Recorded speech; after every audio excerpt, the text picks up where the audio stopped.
Coming to you from the Deep South, this is the Blue Collar Leadership Podcast. High-impact leadership is not reserved for leaders, and it has nothing to do with your position, title, or rank. However, it does have everything to do with your character. It's time to climb to the next level and beyond, personally and professionally. Now, let's start making it happen with your host, Mack Story. Hello, and thanks for listening to the Blue Collar Leadership Podcast today. So today we're back to talk about rapport together. I'm going to be talking, you're going to be listening. I'm going to be thinking, you're going to be thinking. You may ask, why am I going to be thinking? Because when I talk about this stuff, it makes me think a lot.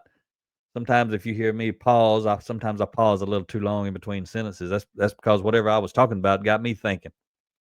And I get lost in my own thought for a minute. But before we kick off this episode, I want to share with you, we got something new for the Blue Collar Leadership Nation out there. And Ria's been working on this and putting it together. And we got some new Blue Collar Leadership merch, some merchandise. We got different kinds of T-shirts with different slogans on them. We've got long sleeve shirts, sweatshirts, cap. I know I've seen a water bottle in there.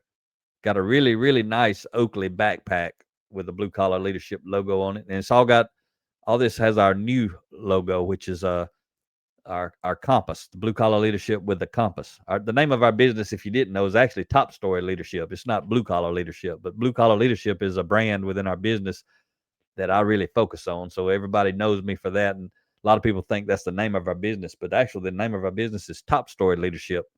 And it's always had the compass on it. So over the last few months, Ria and I have been working on redoing our websites. If you haven't checked out the bluecollarleadership.com website, be sure to go check it out. You can check out the merchandise. Just go to bluecollarleadership.com and you'll see a menu at the top that says store or gear, books, or something like that. Or you can just type it in, bluecollarleadership.com/store. And you can look around in there. And Ria's also got there's one section in there where Ria's got some inspiring shirts, and she's got some candles and some shirts and stuff like that. Some stuff for women, but it doesn't have to be all for women. But her focus is on leadership development and personal growth for women. So she created a separate segment in there of the store.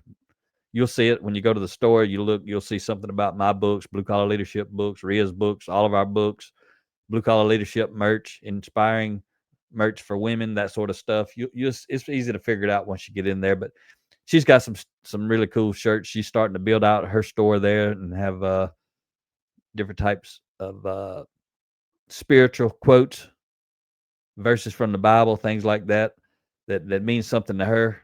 And so she's doing that as she goes through and builds out our store. So there'll be new things added over time, week to week, month to month. It'll build up and get populated. We're going to create a lot of Blue Collar Leadership shirts with different types of motivational, inspirational, personal growth, leadership development type quotes and sayings, that sort of stuff. Also, something pretty interesting in there, if you're a business owner, a top leader, or even if you have a small team, we've got some shirts in there, some merchandise that we're going to co-brand, which means in place of the Top Story, in place of the Blue Collar Leadership logo, your company logo could go on that shirt. She just made one for, it's got the 30 traits of high impact team players on the back of the shirt. All 30 traits are listed. Be growth oriented, be trustworthy, be approachable, be present. All these things that you need to do, that you need to be a high impact team player. Those 30 things are listed on the back of that T-shirt. It's got American flag on one of the sleeves, and it's got a Blue Collar Leadership logo on the front. But you could actually get your logo put on the front and take ours off, and it'll be like co-branded. On the back, it does say bluecollarleadership.com, I think, down at the bottom or something like that. But that's something. You could get that in an orange shirt or the chartreuse looking, the yellow for safety type things. You might want to get some for your team for Christmas. Put your logo on there and get your saying. Or if you got a favorite quote or thought or something from some of our books, reach out to us. We can create a custom shirt for you, and then we'll leave it on our store because someone else might want it. Won't have your logo on it, but it'll have our logo, or either someone else could get their logo put on it. But if you want some kind of custom shirts, something like that, reach out and talk to us, mainly Rhea. Her phone number is 334-332-3526, or you can email her at Rhea, R-I-A, at Rhea Story, RIASTORY.com. You can email her if you got questions. Anyway, enough about all that. I just hadn't remembered to tell you about it. We've had it for a little while, but I don't think I've told you about it on here on the podcast. We got so much stuff always going on and creating new stuff and trying to share it all. We got so much stuff to share. Can't ever share it all. So I just forget a lot. All right, let's get into today's episode and start talking about rapport, where we left off last week. So I want to start off with a quote from Christian Simpson. Christian Simpson was a coaching mentor I had back in around 2012 to 2015. He was a part of the John Maxwell program, and he was in the key role for coaching, and he was a mentor for everyone who was a part of the John Maxwell team, going through all that training and stuff with John, like Rhea and I did. So I got to know him and learn from him a lot of his teachings. But anyway, somewhere back there, I heard him talk about rapport, and this is where I got this quote from back in those days. So he says, when building rapport, we are conveying to others, I'm like you, so it's okay for you to like me. Remember, I left off last week talking about that, talking about building rapport, because we were talking about building trust, becoming successful at building high trust relationships. That means you got to build a lot of rapport. But when you first meet someone, this is what you're trying to do. There's all different ways to do it, but the principle beneath everything you're trying to do is that one right there. I'm like you, meaning I'm similar to you, so it's okay for you to like me, meaning accept me. So another way to say it is, it just doesn't sound so cool. You could say, I'm similar to you, so it's okay for you to accept me. It sounds a lot better when you say it like Christian says it. I'm like you, so it's okay for you to like me. But you got to understand what it means. That's what it means. So if you hadn't heard of that word, rapport, R-A-P-P-O-R-T, rapport, if you haven't heard of it, that's what it means. That's what we're going to talk about today, building rapport. When building rapport, we relate to and connect with others by being like them. This allows them to feel safe to open up and connect with us. We can talk like them. We can dress like them. We can act like them. We use the same language as them. Doing all this helps, and it's important. But it's not the most important. All that stuff is what I call practices. But what I was talking about earlier, that's the principle. I'm like you, so it's okay for you to like me. That's the principle. Doing this other stuff is a practice. Like I'm a blue collar guy. If I go out to the job site, work site, manufacturing shop floor where the blue collar workers are working, I'm wearing a suit and tie. That ain't building rapport. That's doing just the opposite. I'm not saying I'm like you, it's okay to like me. I'm saying I'm exactly the opposite of you. As far as the way we're dressed. Somebody dressed to go to work. Somebody dressed to go to a church or a funeral or a wedding. Or if you're a white collar executive, to go to work. In a different kind of way. Not doing physical work, but doing mental work.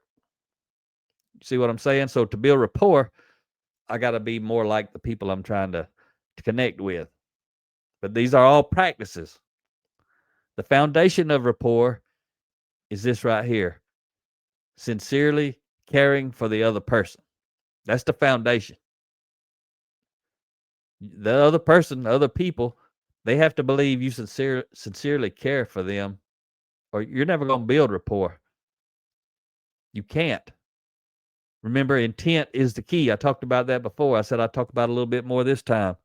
What's your intent? If you truly care about them, your intent's going to be to motivate them, to help them, to benefit them in some way, not just yourself. If you don't care about them and just pretend you care about them, that's what a lot of people do in the workplace. A lot of the bosses come out and pretend to care about the people. The people know it. It's not authentic.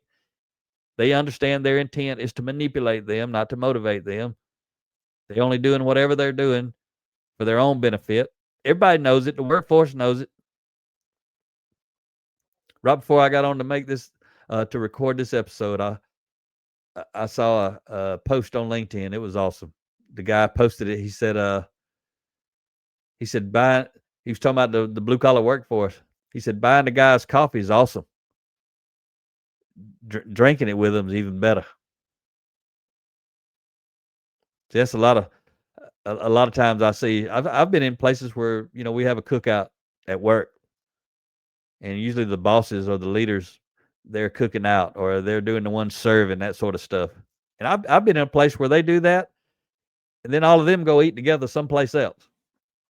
They don't even eat with us. They just checking a box. Somebody, probably HR, come up with that idea. The leaders didn't even want to do it. They made jokes about it with each other, amongst each other, and then they did it. They act like they care. They smile. They make jokes, and then they wander off. They don't care. Everybody already knows. Everybody knew before that. They knew during that. They knew after that. That's the way it works. So intent's critical, but what your intent's got to be relative to building rapport, or the principle, I should say, the foundation is sincerely caring for the other person. There's no better way for us to say, I'm like you, so it's okay for you to like me, than to honestly, openly, genuinely, and authentically care for someone. Because, see, we know this about other people. We know the other person cares about themselves. Everybody does. If you're a healthy person, you care about yourself. You try to take care of yourself some kind of way.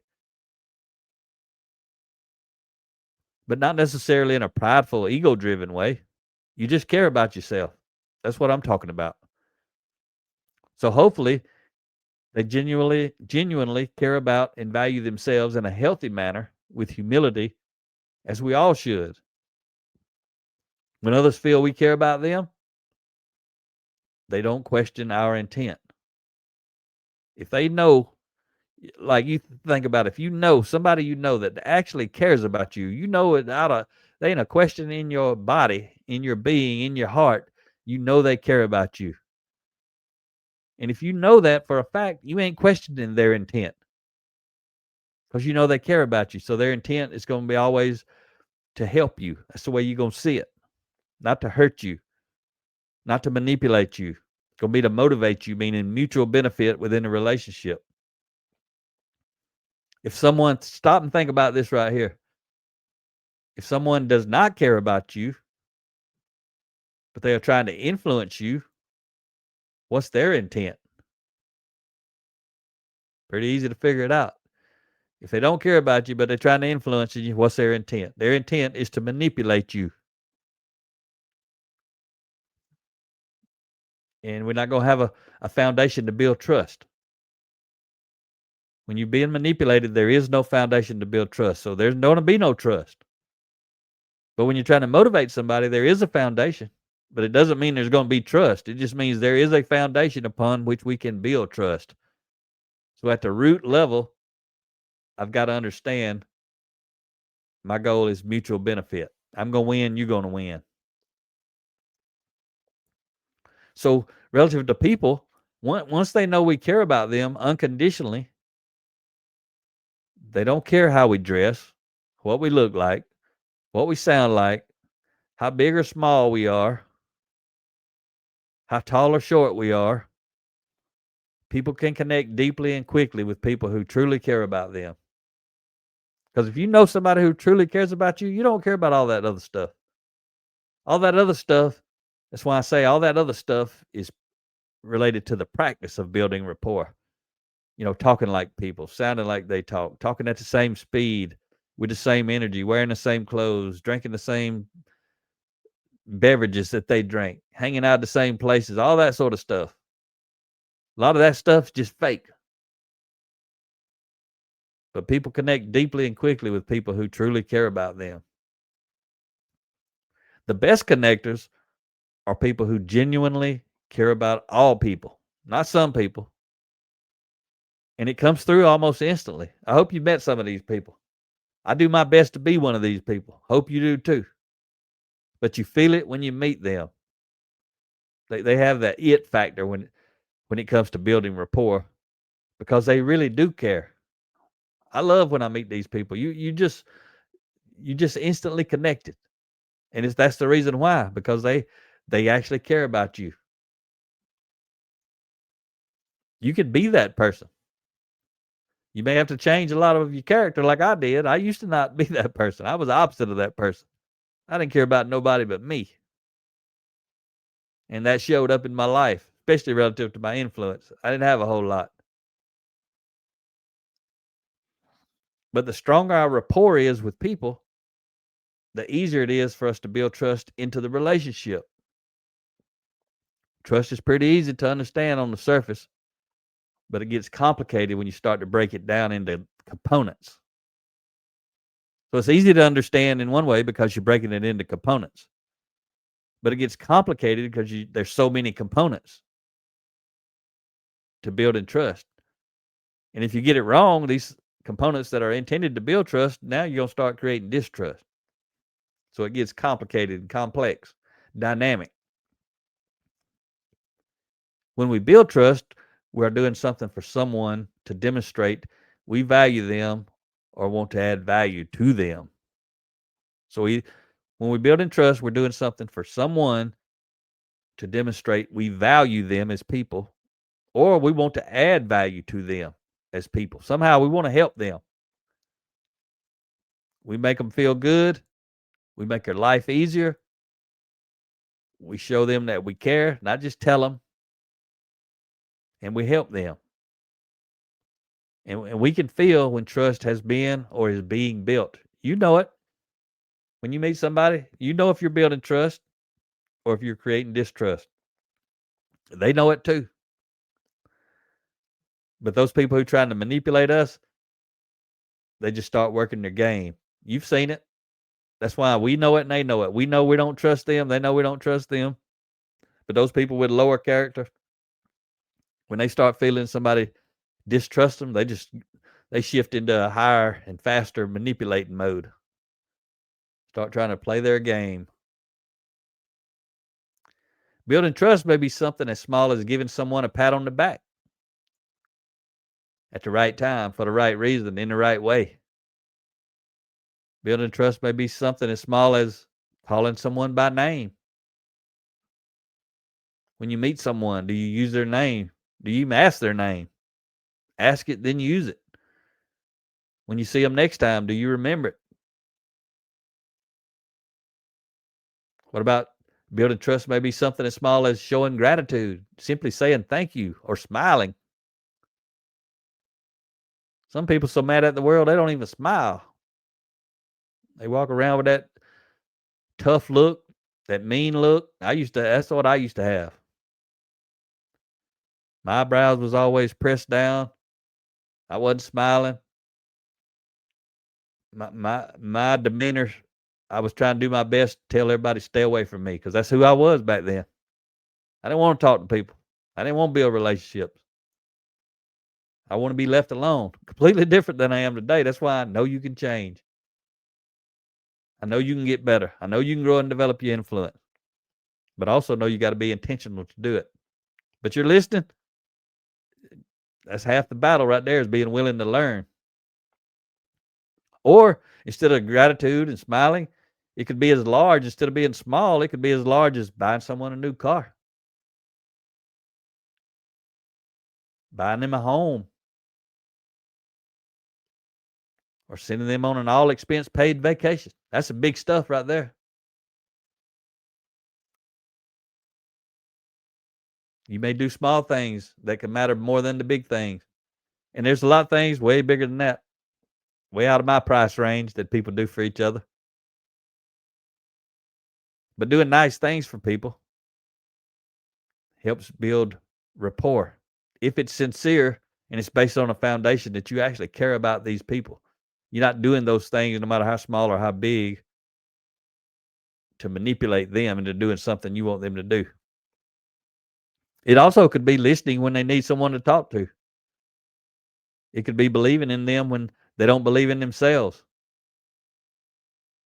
It could be preparing a meal for them when maybe they down and out or sick, need some help. It could be mowing their lawn. It could be washing their car, or something as simple as acknowledging their children. You may meet somebody that got kids with them and you don't even talk to the kids. You don't even talk about the kids. It could be one of these things I talked about. It could be none of these things, and it could be something else. It could be a combination of these things. Then there's millions of other things it could be. I just list out a few that I wanted to share with you as an example. So as we get ready to wrap up this episode, just want to say we should not make deposits of trust, meaning into people's trust account. We should not make deposits of trust in order to take withdrawals of trust. That's manipulation. When we're trying to do something nice for someone just so we can use someone, in other words, that's manipulation. You're not building trust. It may appear you're building trust because you're trying to do the right thing, the nice thing, but it's why. Why are you doing it? If you're just doing it so you can take a withdrawal, you're going to be taking a withdrawal. You're going to be creating distrust. Our ultimate goal should be to never create distrust, but we will. We'll do it all the time. In relationships that are new and in relationships that are old. We're going to be doing this all the time. You got to know that you're doing it all the time. You got to know you're making withdrawals of trust in that emotional trust account that you share with other people. In every relationship that you're in, you and someone else, there's an emotional trust account. So however many people you know, if you know 100 people, you got 100 relationships going on, you got 100 emotional trust accounts. Our goal should be to keep building trust intentionally, making deposits into that emotional trust account to strengthen our relationships over time. That's what we should be doing automatically, intentionally, methodically, relentlessly, because we're going to always be taking withdrawals, and a lot of times they're automatic withdrawals. We don't even know we did it, but we did. But the other people know, and when we did it, we created distrust, whether we know it or not. So we got to be compensating for all these automatic, unknown withdrawals into the emotional trust account of other people. We got to be making intentional deposits to cover those things. Not so that we can do those things, but to cover those things that we don't understand. So in the next episode, I'm going to come back and I'm going to continue on. This episode was, again, based on some content from my book out of Defining Influence. Subtitle, Increasing Your Influence, Increases Your Options. You can order that on Amazon, or you can order it through the bluecollarleadership.com/store. You can go in there and find it in my book section. But next time, I'm going to talk to you about, pretty much we're going to focus on creating distrust, some ways that happens. But to help you understand it at a deeper level, that we're doing it, and we're doing it all the time. All right. Hope you enjoyed today's episode. Hope you focus on building trust. Talk to you next time. Make it happen, or someone else will. It might as well be you. Are you serious about taking your career and your life to the next level and beyond? Check out Mack Story's Blue Collar Leadership series books and others, now available on audio, along with paperback and ebooks at Amazon and Audible. Please visit bluecollarleadership.com to learn about Mack's books, programs, special offers, and more. Thank you for listening to the Blue Collar Leadership Podcast.